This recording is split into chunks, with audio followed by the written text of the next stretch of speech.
August 21, Friday, nagpahayag ng matinding revelasyon si Senator Ping Lacson sa kanyang privilege speech patungkol sa flood control project. Isa ito sa yumanig sa Senado nitong mga nakaraang araw. Ang kanyang mga sinabi ay tumama diretso sa puso ng taong bayan. Ang Pilipinas daw ay hindi mahirap na bansa. Hindi tayo kulang sa resources. Hindi tayo salat sa likas na kayamanan. Ang tunay na problema, ninakawan tayo. Sistematikong ninanakawan. Kung totoo nga ito, hindi ba't malinaw na isang dambuhalang pangungupit sa kaban ng bayan ang nagaganap? Isang grand robbery ng buong sambayanan? Bago tayo magpatuloy, baka pwedeng palike muna ng video na ito. Malaking tulong po ito sa aming mga content creators. Maraming salamat po.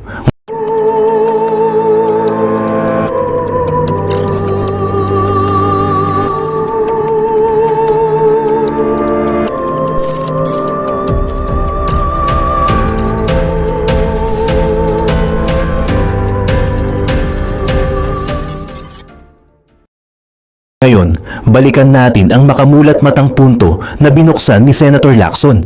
Isang probinsya lang, ang Oriental Mindoro, ang nakakuha ng 3.2 billion pesos na halaga ng flood control projects. Isipin ninyo, mga kababayan, 3 bilyon. At nang ikumpara ni Lacson ang halagang iyon, malinaw ang kanyang pahiwatig. Kung classroom daw ang paglalaanan ng ganoong halaga, aabot na ito sa 666 classrooms. Pero ang tanong, bakit flood control ang napiling proyekto? At bakit tila sobra-sobra ang inilaang pondo? Kung tutuusin, 3 milyon lang ang halaga ng isang classroom. Pero bakit tila mas pinapaboran ang proyekto para sa ilang probinsya kaysa sa mga pangangailangang tunay na mararamdaman ng mamamayan? At higit sa lahat, bakit tila walang pananagutan? Hindi ba't dapat may nananagot dito? Kung ganito kalaki ang pondo, bakit hanggang ngayon nananatili pa sa pwesto ang mga responsable? Ayon sa mga senador na dumalo, hindi lamang ito tungkol sa pera, kundi tungkol sa kredibilidad ng ating gobyerno. Si Lacson mismo, kahit masama ang kanyang pakiramda, ay dumalo upang ihayag ang kanyang privilege speech. Sabi nga ng kanyang mga kasamahan, pinagbawalan siya ng doktor na magtrabaho muna, ngunit sa bigat ng isyong ito, mas pinili niyang magsalita. Bakit? Dahil alam niyang ang bawat minuto na lumilipas ay dagdag na pasanin sa taong bayan kung hindi mailalantad ang katotohanan. Ngunit dahil sa kanyang kalagayan, iminungkahi ng ilang senador na ipagpaliban muna ang interpellation at ipagpatuloy na lang sa susunod na session. Pero kahit na ganito, malinaw ang naging epekto ng kanyang talumpati. Nagising ang marami sa masakit na katotohanan na hindi lang bilyon kundi trilyon-trilyong piso ang maaaring nawawala dahil sa anomalya at katiwaliang nangyayari. Isang senador mula Tarlac ang nagsalita rin. Malinaw ang kanyang mensahe. Hindi biro ang pondong nauuwi sa wala. Ang bilyon-bilyong dapat sanay para sa mamamayan, para sa edukasyon, kalusugan at tunay na solusyon sa baha ay nasasayang at naglalaho na parang bula. Kaya't nananawagan din siya ng masusing investigasyon. Sumunod, ang boses ng Palawan, si Senador Erwin Tulfo, ay mariing naghayag ng suporta kay Lacson. This is nothing less than a grand robbery of our nation, diin niya. At hindi lang po ito haka-haka. Sa Blue Ribbon Committee mismo, binunyag ang napakaraming ghost projects sa flood control. Mga proyektong nakalista, pero wala namang aktwal na nangyari. Nakakapanlumo isipin, bilyong-bilyon na ang inilaan para sa flood control. Ngunit sa bawat malakas na ulan, lubog pa rin ang ating mga kababayan sa baha. Nasaan ang mga proyektong ipinangako? Kung may mga master plan nga ba o pabor-paboran lang ang nangyayari? Bakit may mga probinsya na nakakatanggap ng pondo kahit hindi flood prone? Samantalang ang mga lugar na taon-taon binabaha ay tila napapabayaan. Ayon kay Tulfo, halos 996.5 billion pesos ang nailaan sa flood management program ng DPWH pa lang. Halos 1 trilyon at hindi pa roon kasama rito ang iba pang budget mula sa DENR, MMDA at iba pang ahensya. Kung ganito kalaki ang pondong pinapasok taon-taon, bakit hanggang ngayon hindi pa rin ligtas ang mga Pilipino sa baha? Hindi ba't malinaw na may mali? Kaya naghain si Tulfo ng iba't ibang Senate resolutions. Isa para imbestigahan ang pang-aabuso sa flood control projects. Isa para imbestigahan ang mga iligal na estrukturang nakakasagabal sa daluyan ng tubig sa Palawan. At isa pa, para gawing long-term strategy ang Metro Manila Drainage Master Plan. Pero sa kabila ng mga plano't panukala, nananatiling nakahang ang katanungang kailan kikilos ang gobyerno para wakasan ang sistematikong nakawan. Hindi rin nagpahuli si Senadora Risa Hontiveros. Mariin niyang sinabi, "The Philippines is not poor. We are plundered." At hindi ba't totoo? Ayon mismo sa datos, 20% ng kabuang budget ng bansa ang nawawala sa korupsyon kada taon. Kung nasa 8 trillion pesos ang budget, halos 1.6 trillion ang nawawala dahil sa pandarambong. Ano ang ibig sabihin niyan? Kung hahatiin mo ang 1.6 trillion pesos, pwede tayong mamigay ng tigi 1 milyong piso sa 1.6 milyong Pilipino. 1 milyong piso bawat isa. Ngunit sa halip, ang nakukuha ng karaniwang mamamayan ay mataas na presyo ng bilihin, mababang sahod, kawalan ng serbisyo, at kalamidad na walang sapat na tugon mula sa gobyerno. Insulto ito sa bawat Pilipinong tapat na nagbabayad ng buwis. Ang perang dapat para sa kanila, inaanod lang ng baha ng korupsyon. Hirap na nga, ninanakawan pa. At kung ang karaniwang tao ang magnakaw, ito ay nakukulong agad. Pero kapag nasa mataas na posisyon, madalas ligtas. Hindi ba't ito ang tunay na sakit ng ating bansa? Matapos ang matinding pahayag ni Senadora Risa Hontiveros, isa pang boses ang umalingaw-ngaw sa Senado. Si Senadora Pia Cayetano naman ang tumayo at sa kanyang pahayag, hindi maitago ang pagkadismaya at pagkagalit. I am at a loss for words anya sa harap ng malakatastrofeng anomalya na ibinunyag ni Lacson. Bilang isang taga-Bulacan, mas ramdam niya ang bigat ng problema. Paulit-ulit na dumaraan ang bagyo, taon-taon, minsan pa nga'y ilang beses sa isang taon. At sa bawat pagbaha, kanya-kanyang hakbang ng relief efforts, dala ng malasakit, dala ng responsibilidad. Pero kung totoo ang lahat ng nabunyag, dapat ba talagang nauuwi sa relief operations ang laban ng taong bayan laban sa baha? Hindi ba't dapat noon pa man, kung nagawa ng tama ang mga proyekto, hindi na tayo aabot sa ganitong sitwasyon? Ghost projects na pinupunduhan pa ulit-ulit, mga proyektong substandard na tila ginagawang negosyo ang kapalpakan. Sa puntong ito, ginamit ni Cayetano ang matinding salita. May standard na ang substandard, isang matalim na linya na naglalantad kung gaano kababa ang kalidad ng mga proyektong paulit-ulit pinapasa at paulit-ulit tinatanggap. At dito pumapasok ang mas malaking tanong. Bakit ang mga kontraktor na sablay na nga sa una, nabibigyan pa rin ng panibagong proyekto? Bakit may mga pangalan na dapat nang natanggal sa listahan, pero muli at muling binibigyan ng kontrata? Hindi ba't malinaw na may kasangkot na opisyal? Kung hindi sa lokal, tiyak sa pambansang antas? Mga kababayan, hindi mangyayari ang ganitong uri ng pagnanakaw kung walang basbas at proteksyon mula sa mga nakaupo sa poder. Kaya nanawagan si Cayetano, huwag na sanang palagpasin pa, huwag na sanang ulitin. At higit sa lahat, bigyan ng liwanag ang buong issue na ito. The Filipino people do not deserve this kind of public service. Mariin niyang pahayag. Totoo naman, kung ang buwis ng mamamayan ay patuloy na winawaldas, hindi ba't karapatan nilang maningil ng hustisya? At matapos si Cayetano, tumayo rin si Senador Kiko Pangilinan. Hindi na iba ang kanyang sentimiento, sapagkat siya mismo, taga Pampanga, ay saksi kung paano nalubog sa baha ang kanilang mga kababayan matapos ang bagyo. Isipin ninyo, 16 na barangay sa kanilang lugar ang lubog sa tubig. Hindi lang basta inconvenience, pati kabuhayan, ari-arian at mismong mga tahanan ang nasira. Kaya nang marinig niya ang mga pahayag ni Lacson, malinaw ang kanyang naging reaksyon. Galit at pagkadismaya. Galit dahil sa halip na maayos ang sistema, tila ginagawa pang negosyo ang kalamidad. Pagkadismaya dahil bilyon-bilyon na ang inilaan.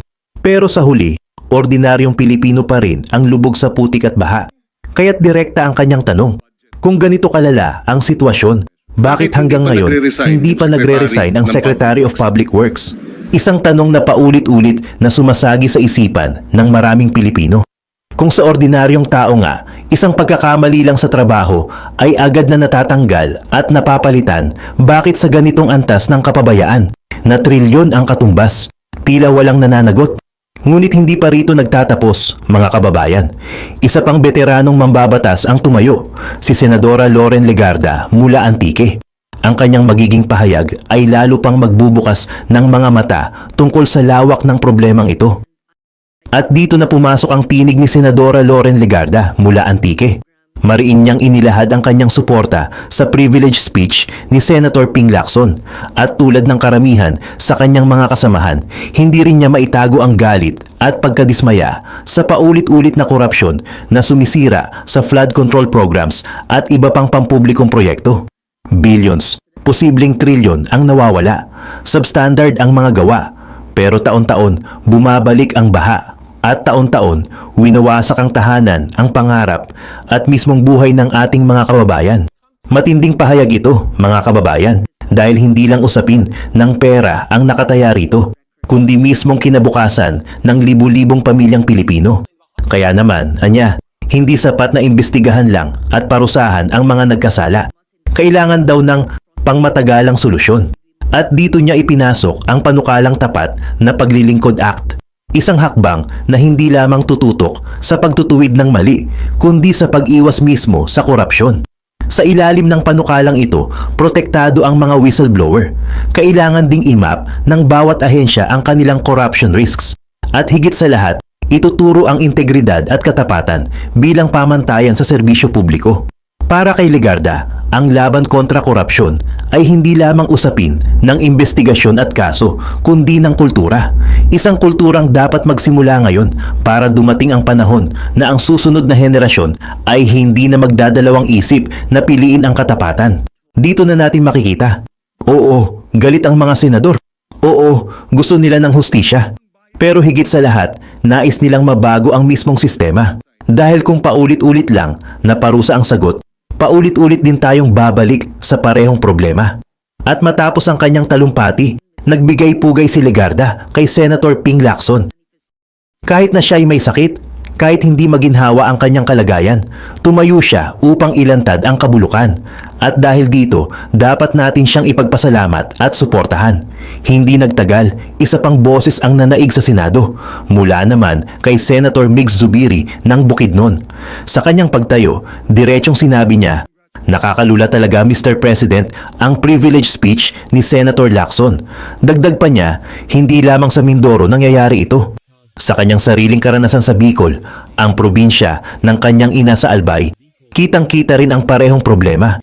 Ghost projects, palpak na proyekto, at paulit-ulit na anomalya. Kwento pa niya, nakapaghatid siya ng ayuda sa Libon at iba pang bayan doon.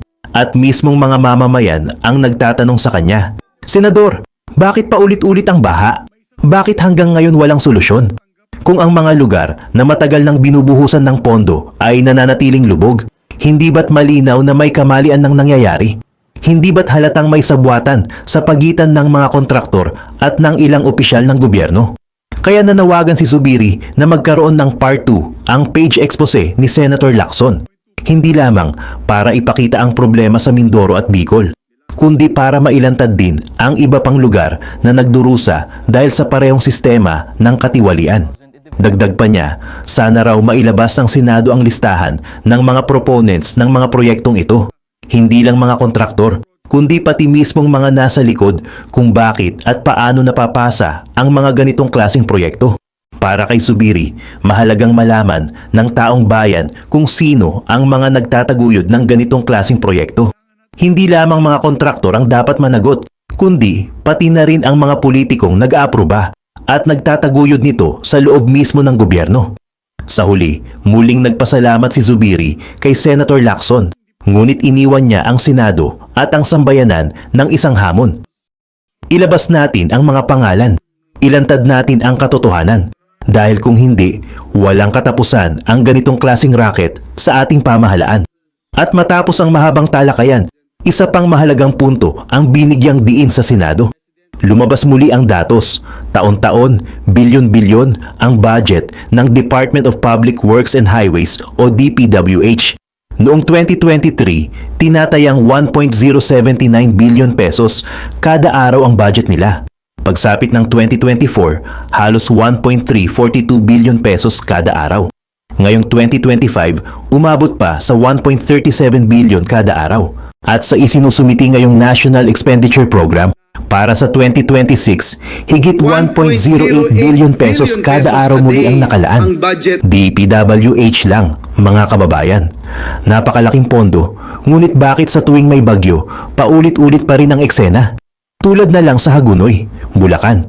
Taon-taon, kapag bumubuhos ang ulan at rumaragas ang baha, nakikita natin ang mga kababayan na napipilitang itali ang kanilang sasakyan, Fortuner man o pick-up, sa poste para hindi tangayin ng tubig.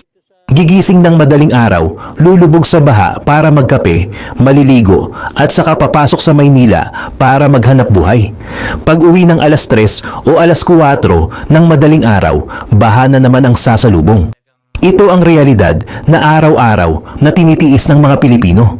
Samantalang dito sa Kongreso at Senado, pinag-uusapan ay bilyon-bilyong pondo na kung minsan ay nauuwi lang daw sa tinatawag na guni-guning proyekto. Kaya nanawagan ang ilang senador. Huwag na nating biguin ang mga kababayan natin. Huwag nating hayaang mawalan sila ng pag-asa.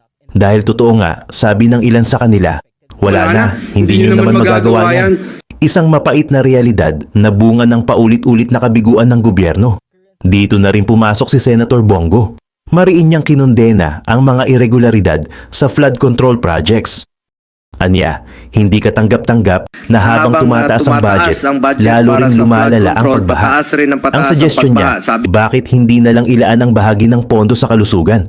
Bakit hindi unahin ang mga ospital tulad ng PGH na mismong binabaha rin? O kaya'y dagdagan ang pondo para sa health workers na marami pang hindi nababayaran ng kanilang health emergency allowance? Isang diretsong tanong ang iniwan niya. Ano ba ang mas importante? Serbisyo na pinaghirapan o mga proyektong ginagawang gatasan? Sa lahat ng nailatag, mula kina Senator Lacson, Legarda, Zubiri, hanggang kina Bongo at iba pang senador, hindi simpleng usapin ng flood control lang ang isyong ito. Isa itong systematic modus mula sa pag-identify ng proyekto, sa pag-aproba ng budget, hanggang sa mismong implementasyon. May mga kamay na kumikita habang ang taumbayan ay patuloy na nalulubog sa baha at kahirapan. At kung may bilyon-bilyon tayong nakalaan taon-taon, pero hindi ramdam ng mga tao ang pagbabago, hindi ba't malinaw ang sagot? Hindi pera ang kulang. Ang kulang ay katapatan at pananagutan. Sa huli, nanindigan ang Senado. Dapat mayroong managot. At higit sa lahat, dapat magsimula na ang pagbabago. Hindi lang para sa kasalukuyan, kundi para sa susunod na henerasyon ng mga Pilipino na nararapat lamang makaranas ng isang gobyerno na tunay na tapat sa kanilang paglilingkod.